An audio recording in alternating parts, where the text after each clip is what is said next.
to record. Hopefully it does. Yeah, no, because it automatically records and then you download it. That's what you do. Okay. Cool. Oh, why is it when my phone rings, my screen... it comes through on this? It comes on the screen and then everything goes blank, but you're back now. I did turn it on. No, I've just turned mine on to what do you call it? Can't even remember what it's called now. Do not disturb or night setting. So yeah. Right, we're live now. I'll just wait a little bit. But I'm doing this podcast anyway, so it's not like, to be honest, in my industry, it's not a great time to do a live because it's Friday afternoon, everyone's quite busy. No, that's okay. No worries. I'm probably going to release this in like 2 weeks for podcast, so I'll just wait a little bit longer.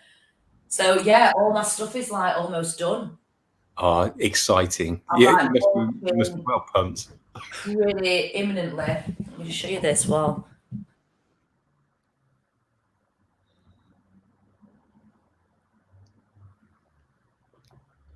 oh, look at that. Of course, the other bit which is a right pain is when you actually get the orders coming through and everything, and it's the packing it up and posting. It's one of those things that you need to get to a point, I think, where you can then sort of offload it to a fulfillment place. Oh, bear with me. Oh, actually, your volume's gone off, SJ. I'm back on. Am I on? Okay, yeah, I can hear you now. Yeah, I've kind of signed up for like Royal Mail, where what happens when the orders come through. So when you're not ready to pay a fulfillment company, you've got a Royal Mail account, which I don't think it costs much at all. So when people put an order through, it automatically prints off it gives a label. So then you would just set it to print, pack it and go. So all of that is just with the growth of the business. I think you've got to just try and do it yourself first, and then well, that's what we were doing with the Shaz's little thing that she set up. Again, that she set up all of the Royal Mail. Is it tracking 48? I don't know, Royal Mail 48 or something like that. But and it actually works really well. Gives you a tracking number if you want to use it. You can put that in your Shopify kind of orders and everything to put, or whichever platform you're using. Yeah. There's so many tools out there. There's so many tools, you know. I was really surprised the other day because historically for websites, and I still for domains, I still use 1&1 or Ionos, or now I've realised on the adverts they call it Ionos. Oh, okay. So it makes sense now, you know, in terms of website. Oh yeah. Ionos. So the actual. But and they've for years they've had web builder facilities and tools on there, and I suppose back the last time I used it properly was maybe 2010, and I just thought, yes, it's a bit clunky, bit you know, it doesn't really do what you want to do. And the other day I was just looking at Ionos again because I thought sort of like I'd be interested in this because I got loads of these emails saying we've updated our web builder. I thought that'd be worth having a look, and it is genuinely really good. I was really surprised. And my emails Ionos. I actually thought it was Ionos as well. Yeah. And it's actually, but this web builder. One of the things over and above, you know, like using WordPress or, I mean, even Shopify. I mean, Shopify is quite intuitive, but Ionos that they do actually have a shopping. An e-commerce section to it. It's still only about $29-30 a month. I think the only downside, and I don't know how this works now, because Xero has been bought out by the owners of QuickBooks, so the integration with Xero into Shopify was better, and possibly non-existent in Ionos, but they had other options. But the ability to actually load images into Ionos, for example, if I have to change, you know, so in Shopify, if I have to change the image, I have to change the original in Photoshop. If in Ionos, if you want to change an image, it's got an image editing capability, so you can just click on it, edit, and you can. I found that when I've been uploading my photos in Shopify, I found that if I need to tweak them, size, and everything else, you can't do it. You've got to do it elsewhere and get it in. Yeah. Yeah. So from a, purely from a selfish designy perspective, I was thinking, that is actually really good. Definitely. But there are some other lovely features as well, which I'd say definitely next time you get to a point where you're looking at it might be sort of like subdomains and things like that. It's definitely worth a look. Yeah. But ultimately, you want a kind of bespoke, tailor-made e-commerce site. But in time, or it might be that Shopify develops so much you don't need to. Well, the thing is, like, I look at like Gymshark. How massive are Gymshark? They're Shopify. If it's good enough for them, then it's good enough for me at the moment. Do you know what I mean? So yeah, and the other thing is you can actually get developers who build your own Shopify platform anyway. Yeah. So if you've actually integrated, or if you get to a point where you integrate things like Klaviyo or ClearPay. Yes, I've looked at them. You've got like extra plugins and stuff that will. And all of those things, the integration with that is brilliant on Shopify. Yeah. And you can, and the lovely thing about that is if you've actually got ClearPay and Klaviyo, you can actually run promotions on their platforms. So you have a presence on those because they treat them like a shopping platform, so people actually do shop. So if you're bought using ClearPay or Klaviyo, you have to put in your email and details anyway, so you will get reminders of similar things. So it's a little bit like the algorithms for Amazon. So interesting. It is good. Awesome. Right, should we kick it off? Absolutely. It's because I'm reversed. So I do that, and then I might do it the wrong way. Yeah, it's all the wrong way. It's not, whoa. And then you're like, oh yeah, right, okay. Oh, it's fucking wrong way. I need a mirror. Right. Okay. So, hi guys, this is SJ here, and welcome to another podcast. Now, we have got hair issues actually, but we have got a live interview today. Now, this guy, I have worked with this guy over this last probably 9 months now. But with me and Russ, we probably connected about a couple of years ago. And Russ Turner is responsible for branding, basically branding. He's branded some huge companies out there. He develops, refines brands that can sustain the test of time, that are also relevant as well. Now, we're not just talking branding for products, we're talking branding for businesses as well. So a lot of you guys that follow me are in the beauty industry, the hair industry, and branding is something that we don't tend to look at. We tend to pick a logo, pick our name, and then run with that. So obviously, happy to welcome Russ today, and I'm going to let him introduce himself, and he can sell himself better than I can sell him. So hi, Russ, how are you? I'm really good, thanks. Yeah, so as SJ said, I've been working with SJ, and I think it was definitely a couple of years back, but more recently on your recent project, and I don't know how much people know about this yet. So yeah, we'll touch base on that towards the end. But yeah, branding in general is one of those things. Yeah, I've been working in branding and design for more than 30 years. SJ's hair is made to be that way. Mine is actually just age. This is Thursday night. but yeah, so and things in branding and design have changed quite a bit over that last 30 years. I started off working for clients in the pharmaceutical medical industry. I worked within Oxford University Press, so there was a lot of publishing going on at the time because I lived in Oxford. The way in which branding used to be done, and there was nothing wrong with it because we didn't have access to as many tools as we have now, so it wasn't as quick.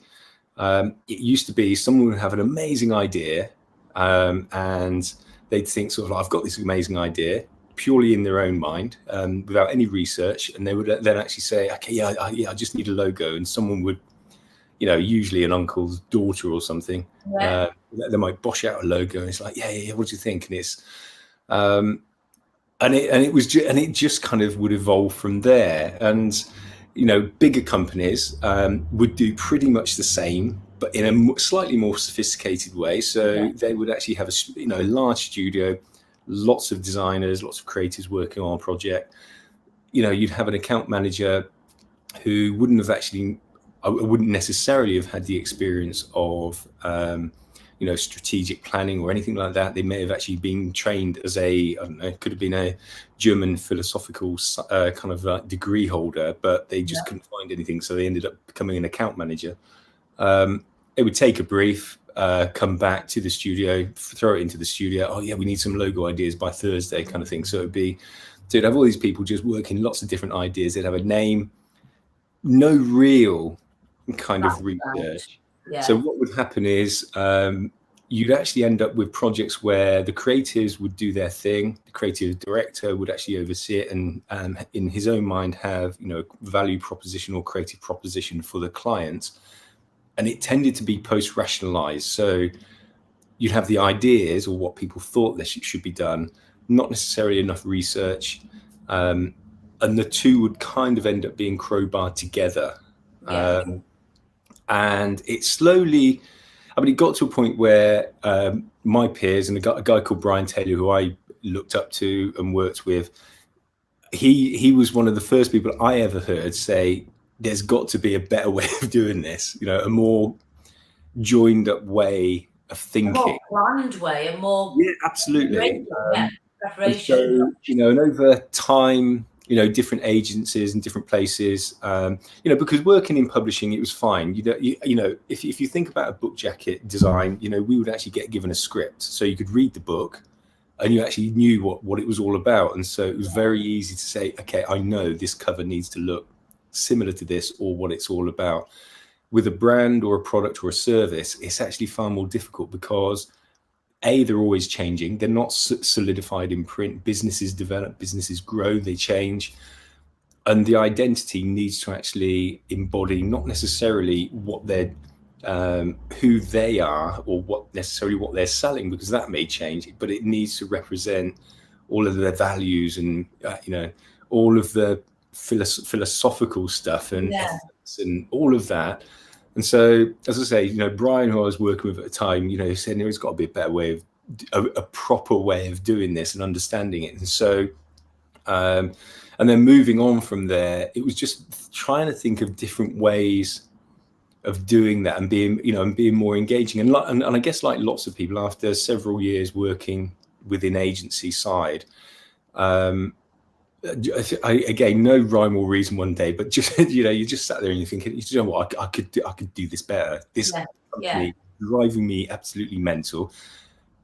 Bit of a love-hate relationship with them, but just decided it's just one day, right? Yeah, just handed him a notice and just thought, what, I'm gonna set up on my own. And from that moment, just went out thinking, right now, because I had the pressure to do so, I need to actually not just talk the talk, but walk the walk and actually come up with some ways of actually trying to do this branding stuff differently to the way in which it's been done before. And so it's, and in the past, so I suppose 15 years ago would have probably been looking at different tools that were already out there. So in Oxford, Myers-Briggs was a well-known thing back in the day, because in and around Oxford, you had companies like Nielsen. You had one of Myers-Briggs offices and everything. So lots of companies were using them for recruitment. And when I say recruitment, I mean onboarding new customers for big companies with Nielsen, recruitment for profiling with things like Myers-Briggs. And so the idea was those tools are actually finding out about people, and they're actually doing some of the groundwork that, as the brand agency should really be doing, because we need to know who we're talking to. Yeah, I think that's a really good point, especially in the industry, the people that are going to be watching this and listening. Everybody's individual. Everybody's completely individual. You've got so many beauty salons, so many hair salons, but everyone's got certain strengths, certain weaknesses, and a certain kind of avatar and niche. So it's all about how you can actually get that brand or that logo or the colors or the design or the ethos behind it. It's how you can actually represent that. So then you are then hitting the right target. And I think that's would you say it's fair that that's what a lot of people don't even think about? They just pick a name, no. And make again, it and move on. Yeah, and I think that's very, very often most clients will actually pick something that is right for them, and you want your identity to truly represent who you are, but your tastes and the way what you like might not necessarily be accurate for your target audience. So that was what I was aiming to do, having left, I suppose, the comfort of a salaried job and actually going it alone. Had a few people that said, we'll call you up for a bit of work and everything. And I mean, I'm going to skip through sort of like the history of that, but we ended up joining up with, because we were still in our 20s at the time, we signed up for what was then called the Princess Youth Business Trust. We thought, okay, if we didn't get a loan from the bank because we wanted some equipment and everything, we'll try as many different places as we could. Including family, but we ended up getting accepted into the Princess Youth Business Trust. And current feelings about royals aside, at the time, it was incredible. We got introduced to Lloyd's Bank, sales directors, research and development companies, marketing managers, McVitie's. Lloyd's Bank, Royal Mail, Nissan, all of these people were there as mentors for, at the time, young entrepreneurial business minds. And so, as you say, you managed to actually work on some lovely projects for these companies. But again, it didn't negate the fact that you had to be able to do what you said you wanted to do. And it was quite telling that some of these big companies had never been through that process. And here was me and, my couple of partners actually saying stuff that they wanted to hear, that really big companies should hear. And some of the big companies were doing it almost intuitively. So they didn't know what they were doing. They were, I think if you think about competencies, some of those big companies that, like Saatchi's, they had some amazing copywriters, and produced some of the best adverts that you could probably no longer show anymore, because it was back in the 70s, you can get away with everything. But they were, I think they were unconsciously competent at what they did. And if they actually said sort of like, if they were asked, what is it, how do you do this? They wouldn't have been able to say what it was, because it's kind of, well, I don't know, just do it. And so the idea was to not necessarily come up with a formula, but to actually make it clear, in terms of, okay, there are different stages. But first, to do that, we had to kind of get round to this idea and understanding that there are two distinct parts to any brand. And I know, put this in the simple kind of lockdown workshop kind of form. And I liken it either to a tree or to an iceberg. The idea that the bit that you see at the top, that is your brand identity. Yeah. The bit beneath the surface is your brand image. They're kind of intrinsically linked, but it's all of the stuff beneath the surface that people very often don't see that makes the brand. It's the ethics and how you deal with people, your communication strategy. It's the way you do your accounts. It's the way you actually work with other members of your team, if you have staff or employees. It's how you actually go about your marcoms.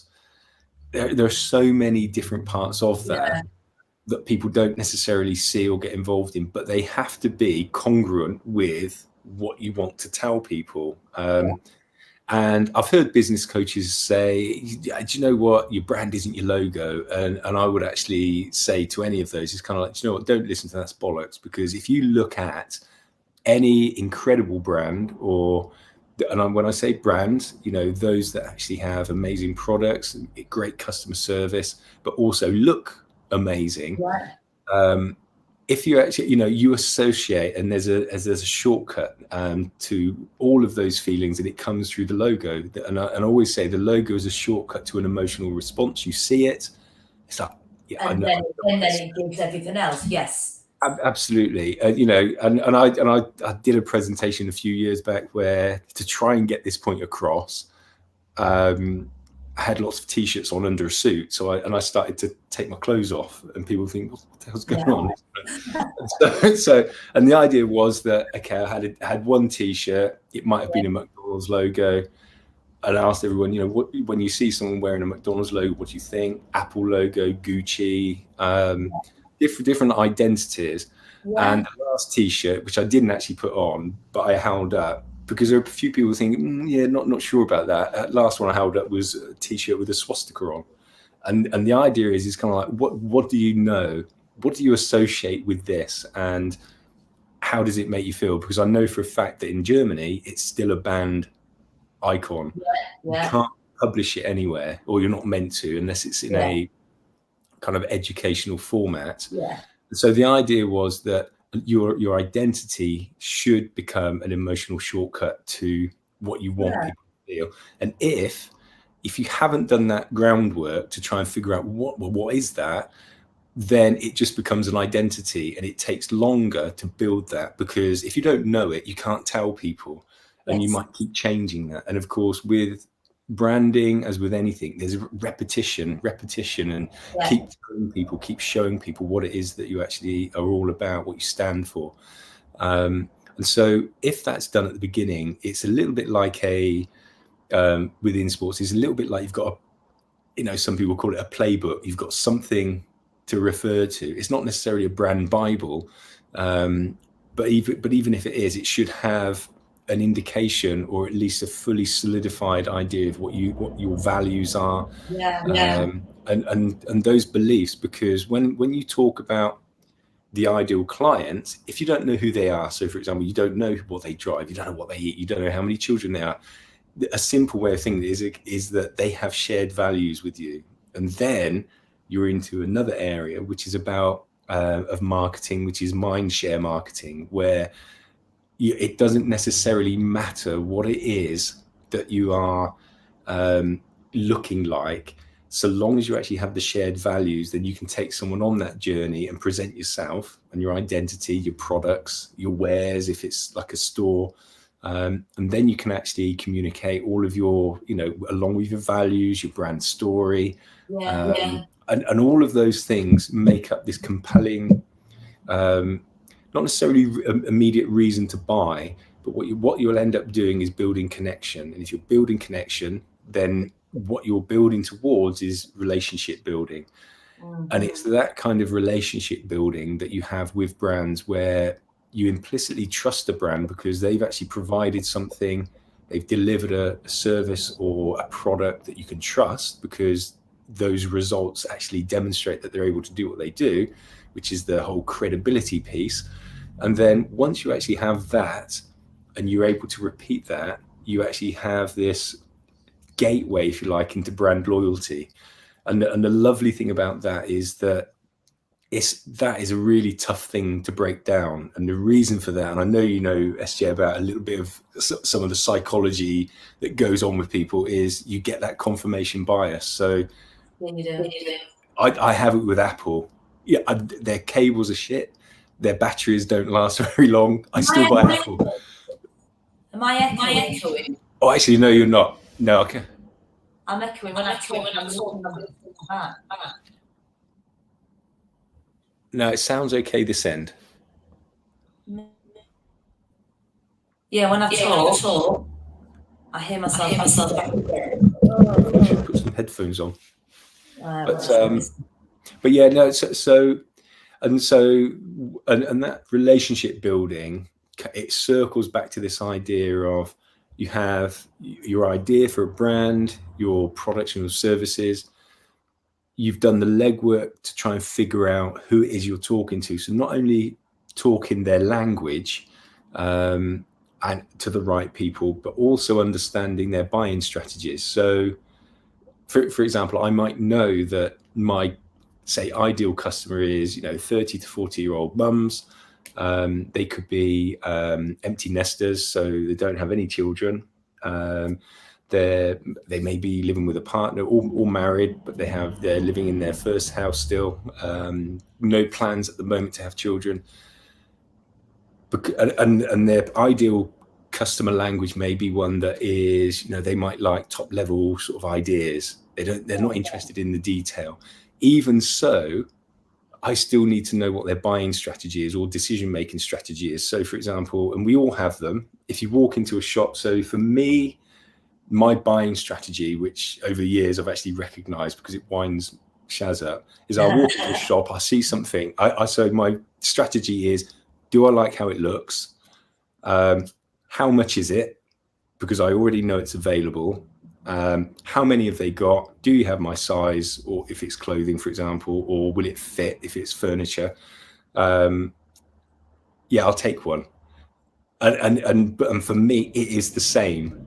And I would suggest that everyone has a very similar buying strategy, especially if it's something that has a slightly higher price tag. If it's something that's inexpensive and everyday commodity, not necessarily the same strategy. But someone might walk into a shop and their first step, if you like, in that program might be, how much is it?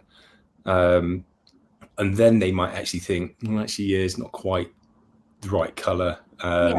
So and it's figuring out, if you know the different strategies for your clients. And the reason that's important is because if, let's say, you're creating, might be a social media post or an advert, if your ideal customer's buying strategy is not price led, then it makes little sense to have a headline that is leading with, discounts now available, because price isn't irrelevant, is kind of not important to them. It's all the audience. Yeah, and sometimes you have to test it. Sometimes you have to, and I know with email marketing, you can do A/B testing, ABC testing. You can do lots of different things to see, what works. You can have automated email marketing. I know we spoke briefly about Shopify SJ, and I know again, I helped Shaz set up. I think it was Campaign Monitor. Their setup for Shopify, and each of the, and you can set up different strategies for that, for their email marketing. So, and these are all things that back before email and everything, that day when I jumped ship and decided to actually do, what I wanted to do in terms of branding. Those were all the kind of things that I was thinking, wouldn't it be amazing if we actually could do all of this? And of course, they're all available now. And I think that, and there are so many of them, it can actually get quite confusing as to what you should be doing. But it comes down to this idea that your identity is one thing, and what you stand for and represent is a slightly different thing. But they are intrinsically linked. And very often, and another little exercise worth doing is to actually, and again, everyone can try this, is think of a brand that you love, that you've made a reasonably expensive purchase from, that you would possibly consider that you have some level of brand loyalty towards. But when you think of that brand, it has to be a brand that, if you actually said, if I said, right, pick a brand that represents you, what would it be? So for example, over the past, I've chosen different things that represent myself, not necessarily because they're products I would endorse, but things like, in the past, I've chosen things like McDonald's to represent me, because as a brand, it says what it is going to give you. It's fast food. It's never really pretended to be anything else. It has diversified. It always tries to stay relevant. It knows exactly who its target audience is, and it speaks their language. So if you were to think of a brand that represents yourself, what would it be? And then draw that logo down, turn over that sheet of paper or next to the logo, write down what it represents. It's in terms of all of those attributes that you can think of. And what I would say is that you look at that logo and think, okay, that stands for that, and I can see how and why, and those things, those attributes, I can relate to that. most people, if they look at their own brand and their identity, if they've not worked on it, they could look at their own brand and identity and think, well, what do other people know about that? Yeah. And if they can't write down in the same way, or it's not engaging enough for them to actually consider what it even stands for, then you know you have some work to do. And it might be that the logo or the identity is spot on, and it might line up really lovely with all of your values, but until you dig beneath the surface to find out what they are, you're never going to know. And again, and if you write down those simple values, what you want your identity to stand for, then that's a really good starting point to think, okay, this is what I need to be communicating. How do I do that? What tools do I use? What colors do I use? And in terms of brand development, that's kind of what we're there to try and help people to do. And it's one of those things that I always say it should be fun. It should be exciting. Yeah, and I've got such an echo. Am I echoing? Yeah, maybe. Let me see if I can. Bear with me. I'm going to plug in my AirPods. Hello. Oh, it's stopped now. Can you hear me though? I can. Hello. I can hear you. Yes. Okay, stop now. I just don't want the recording to then all be echoey. Yeah, I think this was what was really interesting with some of you that are watching this may know what I am doing as well as the coaching side, but I've actually worked with Russ to manufacture my own makeup range. And before I reached out to you and I started thinking about what I wanted and everything else, it's completely different to what I've got now, completely different. But when I look at it's a long process.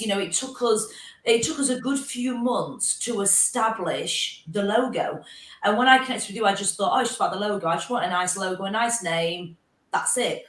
But you took me on such a amazing journey on everything, all the from the, like you said, from the iceberg, the emotional part of it, the background, the building it, and then before you know it, this logo and this concept and everything else, everything just pulled together. And it's something that I think a lot of people, when it comes to branding, would probably think it's not worth the money because they can just design their own logo on blooming caviar, is it caviar or whatever?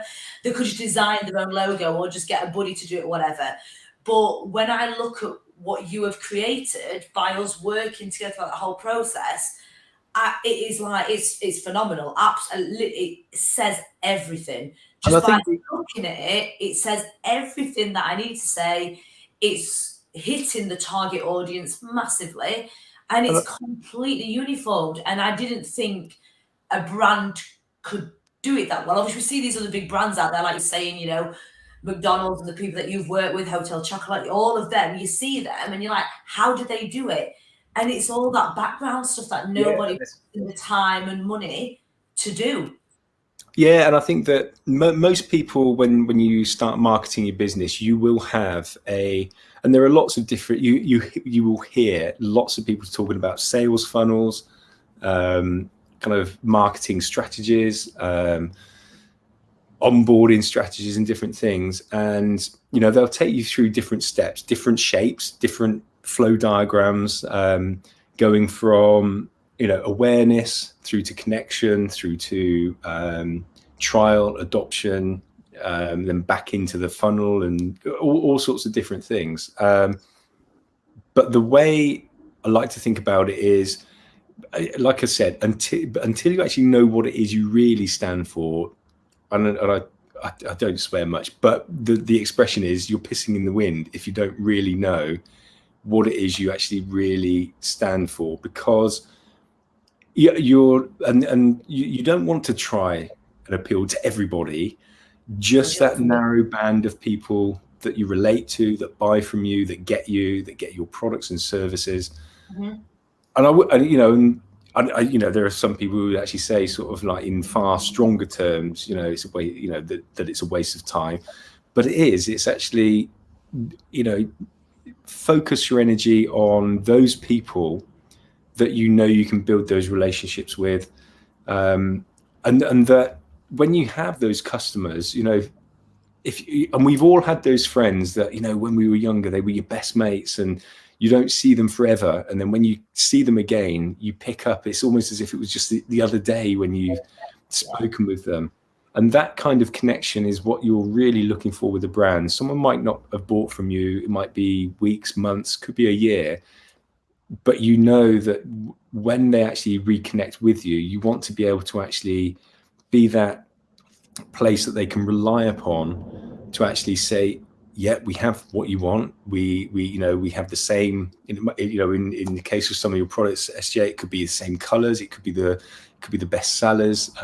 Yes, you can still get those. Yes, we still offer this. Yes, we do the same.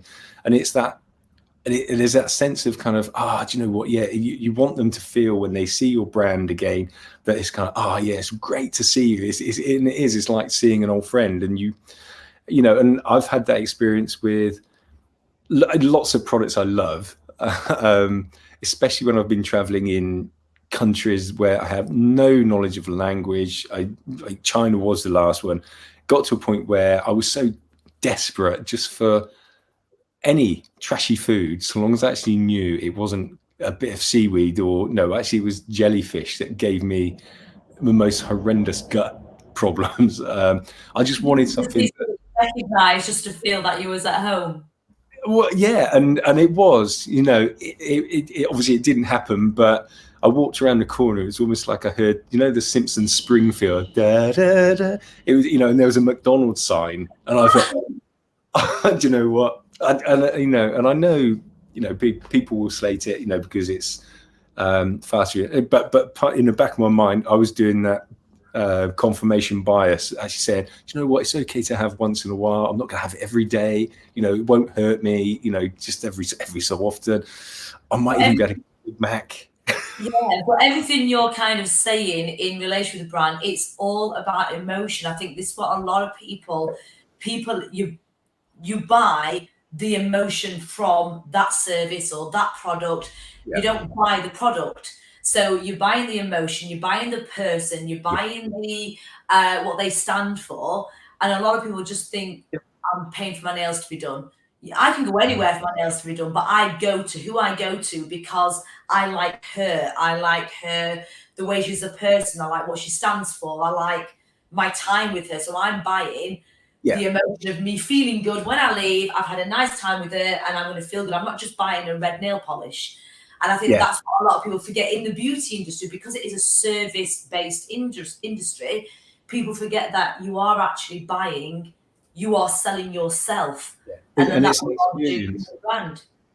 Yeah, and those kind of experiences, and the way I think about it in pretty much everything, as even the most emotionless person, I often say, you buy on emotion and you rationalize with logic, and it is that simple. You know, there are a few occasions, there are occasions when, you know, for example, you know you need to get the car fixed or you need to get some new tires. But in the back of your mind, even when that guy at the garage says, okay, yeah, we've got the Pirellis, which cost 400 quid. We've got the Michelin, yeah, you can get those for maybe 200. Or we've got the budget ones that are 40 quid. There's part of you thinking, do you know what, I'm going to go for the 40 quid. But ultimately, there's another part of you thinking, do you know what, is it safe? Are they going to be as reliable? And that is an emotional response, because you're actually thinking not just on cost, you're actually thinking about, you know, something more, you know, and how that is going to have a knock-on effect. And these thoughts that you have, sometimes they're really quick, but once you've had that emotional thought, then you are just rationalizing, confirmation bias all the time.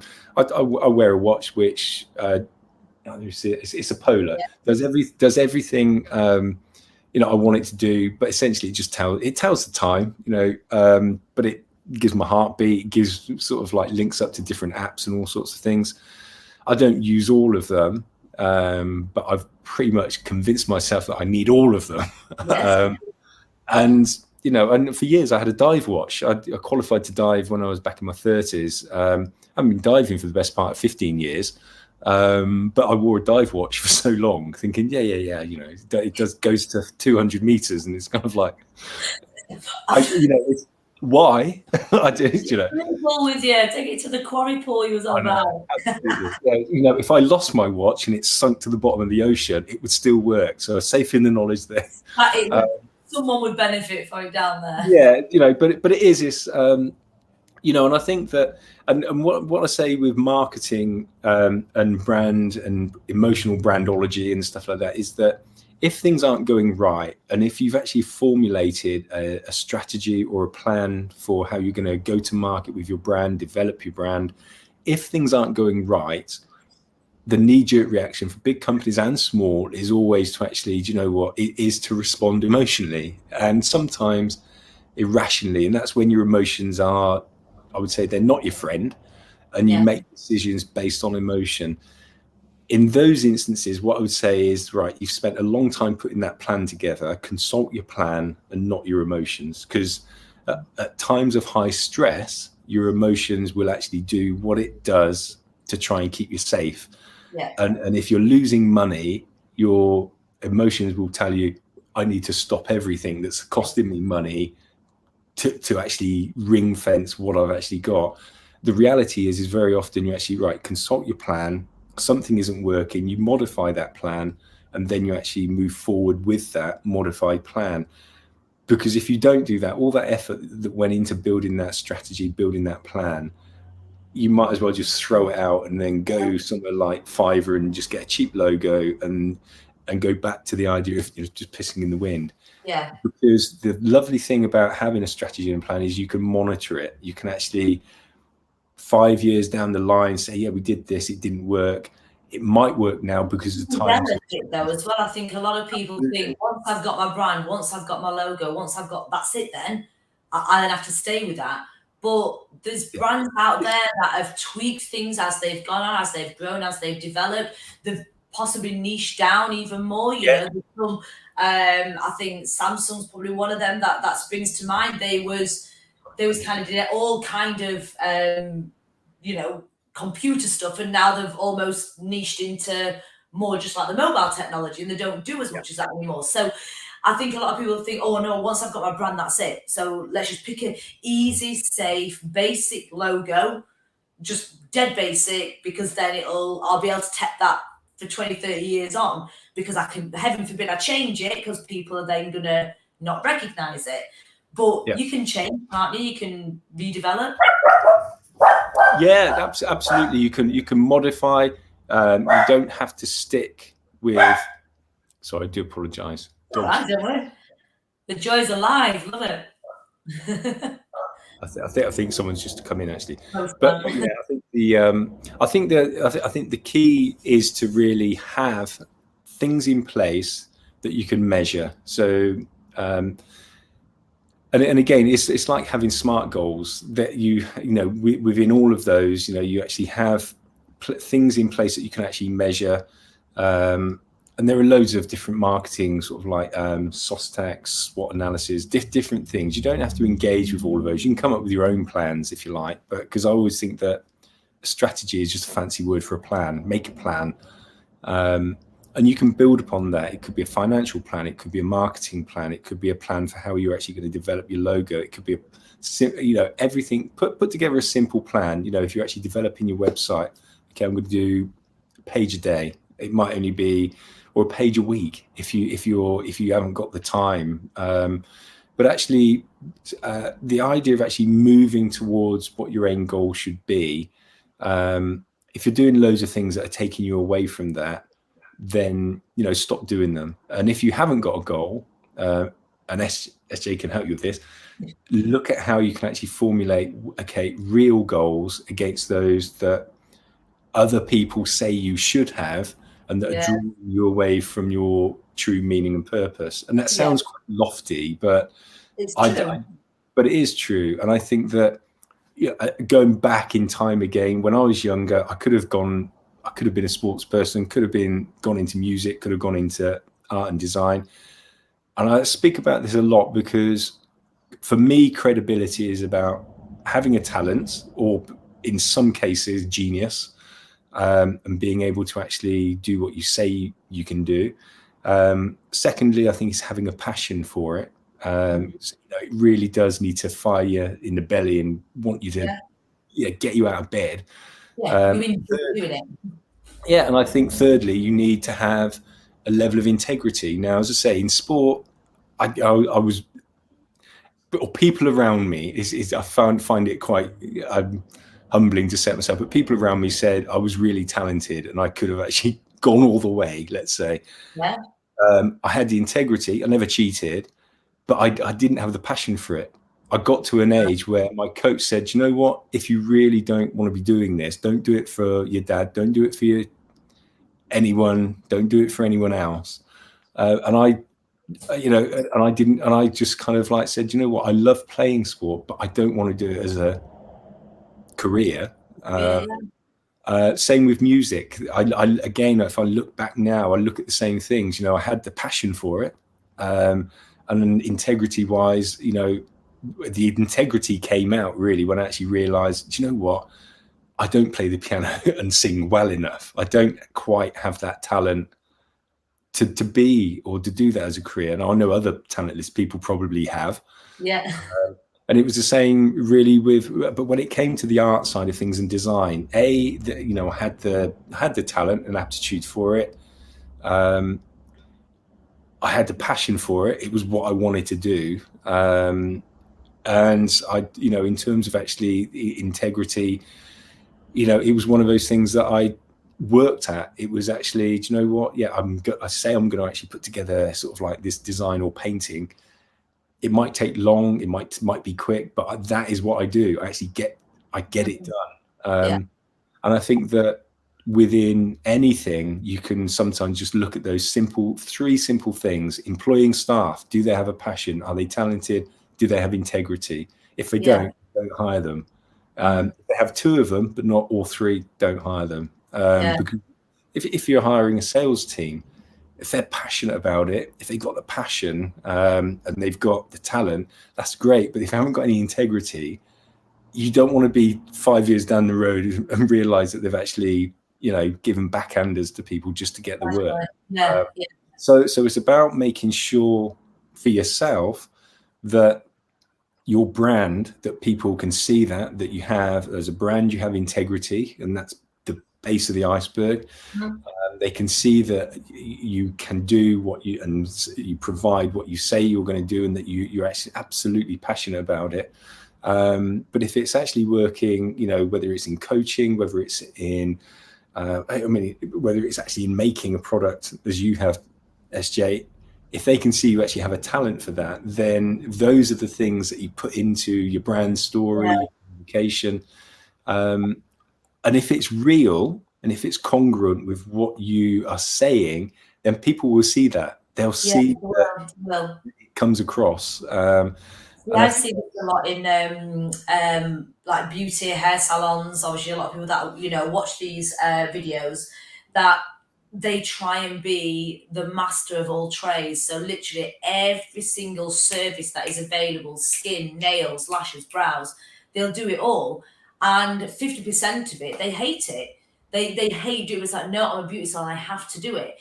But then that is not being truthful to what, that's when you can then niche yourself down even more. I think, you know what? No, I'm a skin specialist. That's it. I'll get other people that are passionate in that field to do that. But I'm going to stay true to my brand, true to what I represent, and give my clients the best, because that to me is where my passion is, rather than spreading myself too thin by doing absolutely everything, looking in the diary every morning thinking, oh God, I've not got them treatments in today. And that's what people do in this industry. And I just think, like we said before, trying to appeal to the masses, trying to literally appeal to the masses, and then you will appeal to nobody. So it is all about niching it down, doing what you love, what you're passionate about, and then the brand, then that's the backbone of the brand. Yeah, and you want to make that the core of it. And again, it's like you said, sort of, if you keep getting drawn in different directions because you see someone else is doing something, or someone else is doing something over there, and you keep getting pulled around, then you're not focusing on your own game.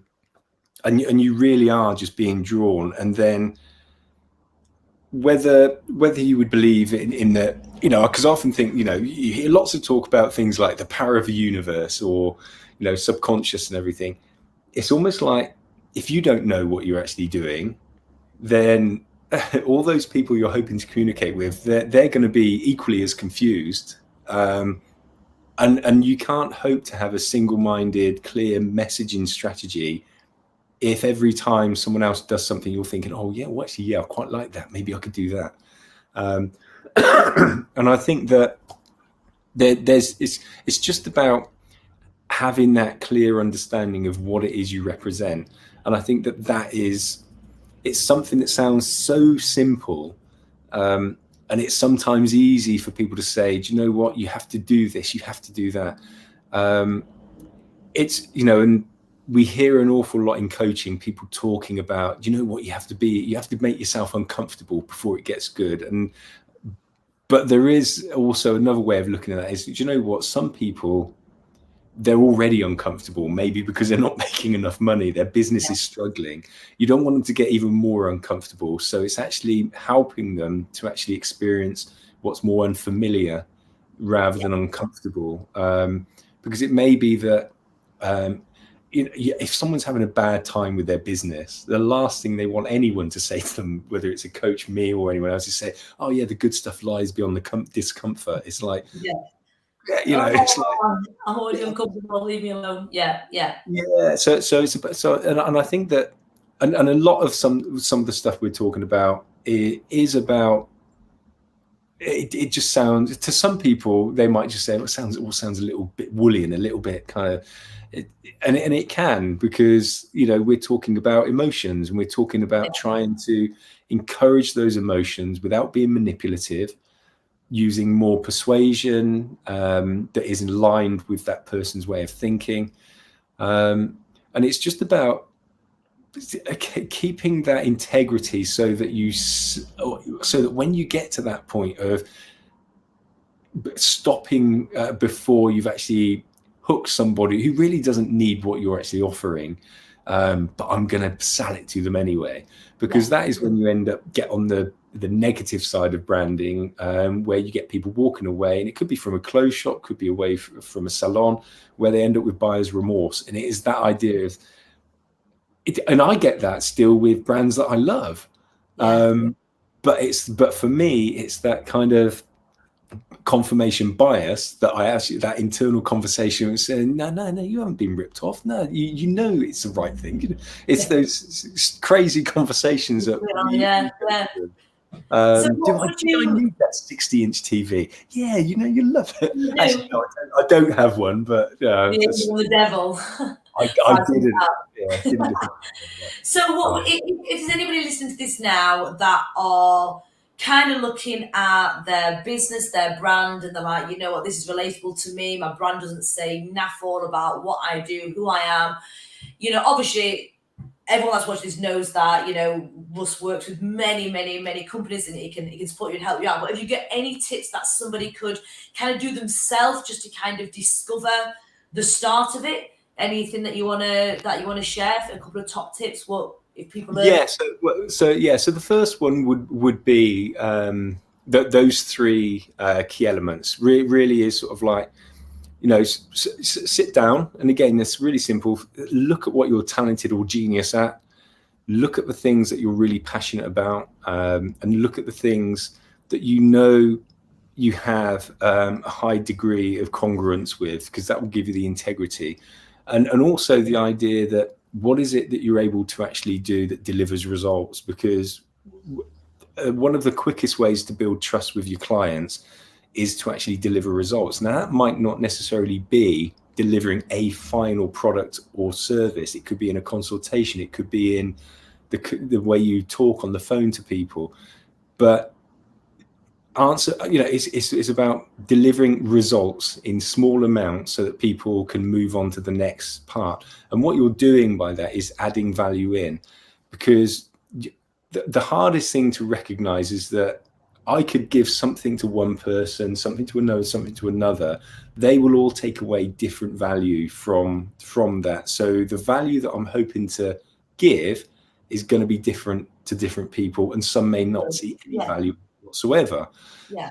But along the way, what you're trying to do is always try and build in value to what you're actually offering, because that is in essence giving someone a result. It might be a small thing. You've answered a question, a nagging question. Then you've got, in terms of, there's another subject been looking at recently, which is brand loyalty and kind of like how you build that, because that's considered by many to be something that you do once you already have like an established brand. But it's not, because anyone can start that small brand. And that is, think about the problem that it is you're actually solving for your potential target audience.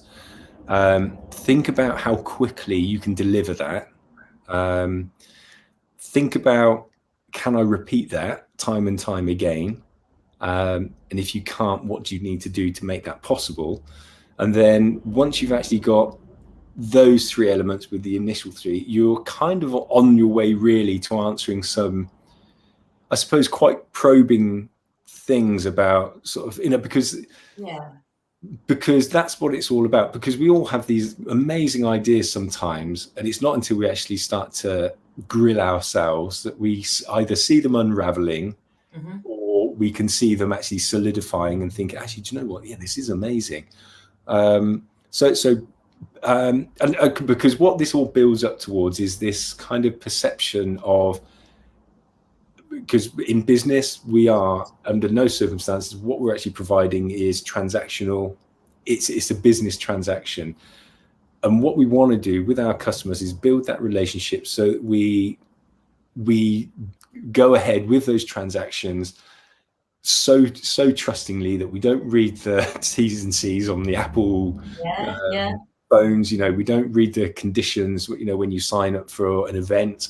We sign the waiver that says if you actually die, you don't get anything, or because we trust. Your firstborn over to me, yes. Yeah, we love those, we love sort of like, we love our brands. Like I said, we rationalize and we justify why, even when like Samsung phone, even when their batteries explode, even when VW cheat their emissions tests. There are lots, and so that brand loyalty, as I say, it's an amazingly strong thing, and it's really tough for brands to break down that want to get into that market space. But it isn't a difficult thing to build, and you don't build that share of the marketplace by putting others down, by being negative. You actually build up your own credibility, your own worth. Focus on yourself. Passionate about what you love, and it's all about starting to niche it down. Know your avatar, know your audience, know your values. Absolutely. And all that, and then from that, you can easily develop a brand that will then suit that. Without any of that. And this is what was really, really interesting with the program that you took me through, because there was certain questions that, and it was a lengthy process at the beginning. I was like, God, do we have to do all this? This is a bit. Well, yeah, I did, because I'm like, Ross, come on. So it's got all the, but all of that, what I give you, obviously with your experience and expertise, you managed to then create something which just was perfect, the whole concept. But I didn't know what you was doing with all that information. But obviously now, looking back, I'm like, this is why you take people through that journey. And like I said, when you actually come out the other side, it's one of those things. It will, one way or another, it will crystallize a thought that it's right, or it needs to change, but you end up in a place where you actually can make really useful decisions that actually drive you towards where you want to be. And as I say, I'm a big believer in things like the subconscious mind and stuff like that. So I'm not a fan of negative advertising. I love advertising that uses comedy. But I think that the other tip that I would actually suggest for anyone is try and think of, if you chunk it down, you know, if you're thinking about sort of like your own brand, starting it, thinking of rebranding, thinking of taking on new machines, new tools, new equipment, and things like that. In each of those instances, try and get down to the core reason why you're doing it. And if you find that there's a negative, try to reframe it so that you're looking at it in a positive way. So, for example, if you're actually so for example, if I take the example of me leaving my job, okay, so why did I want to leave my job? Well, I didn't want to work for these people anymore. Why didn't you want to work for them? And ultimately, I keep asking those questions, and ultimately it got to the bottom line, which was I think that they're actually shit at what they do. And it's kind of, okay, so you got to the negative. Now, what is it you can actually change or reframe to actually say, I'm leaving my job, not because they're shit at what they do, but I'm leaving my job because I have a skill and a talent that I can offer my potential clients a better service that fulfills their needs, that has a positive effect on their business, which in turn will allow them to positively, affect other people. Because if you don't get rid of that negative, everything will always be, oh, I'm doing this because, well, it didn't work this way, so I've got to do it that way. And you want to move away from that negative to get to kind of like, I'm doing this because this is absolutely amazing. I'm doing this because I can see it's working. I'm doing this because, and it is just about sort of like building on that. And once you get to that, because that's the bit that you want other people to get kind of infected with, that positivity, that, and the reality is we know that when we buy stuff, it doesn't necessarily immediately ultimately change our lives and make us sort of like sort of like amazing, but we're talking about emotions, and if it makes us feel good, then it allows us to actually believe that we can actually do that. And actually self-belief and expectations and the way we think about something will drive those positive feelings, which then will build those expectations and again refuel those beliefs. And actually, and it's the kind of thing that will allow us to actually, get into a ice cold lake and go swimming sort of like nearly a kilometer, because I've got the watch that says I can. The watch that can do it. Absolutely. Right, my goodness, we've been talking for an hour. I could actually talk to you all day. What I'm going to do now, I'm going to say bye to everyone, end the broadcast. I'll chat with you in a second, Russ. All right. Yeah, sure. No so, Russ, thank you so much. No worries. So much. It's been an awesome interview. Anybody that wants to reach out to Russ, I've got a friend called Roche. Reach out to Russ. His info is in the description on this feed that you'll see on Facebook. But if you want to have his contact details, everyone can message me. Thank you everyone for watching and listening to the podcast, and I will see you on the next one. Bye for now, guys. Awesome stuff. Take care. Thank you.